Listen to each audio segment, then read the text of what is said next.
If we look at the current state of the world, dear friends, you and I can appreciate, I guess, the comparison between the world and the blind man in today's gospel.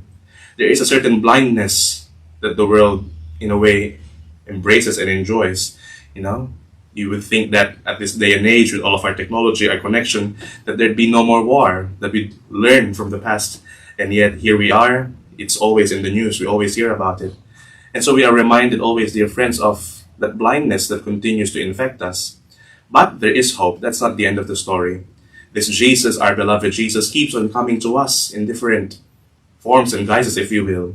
Continues to come to us through the voice of so many people who work for peace, through the work of God-fearing and loving and good politicians throughout the world who try to promote justice and peace.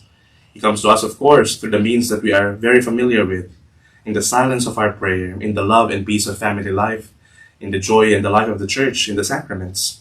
If only you and I, dear friends, would let him lay his hands on us so that we can see. And I think, as one saint, I think Mother Teresa has said before, peace truly begins with us at home. And so you and I today, we might look at the way we live as individuals, but also in our littler, smaller sections of society, whether it's at home, with my friends, in church, at work. How do I promote peace? How do I promote this loving action of Jesus, removing scales from people's eyes so that we might see each other as humans, as brothers and sisters, as people clothed with the beautiful dignity which God has given, which needs to be protected, loved, and nurtured. As we commemorate today the bombing of Darwin, a significant part of our history as a people here in Australia, but also as a territory, as a city, we pray that that might be the end of it, that war may never more touch our shores, and that peace might be enjoyed by every living person here.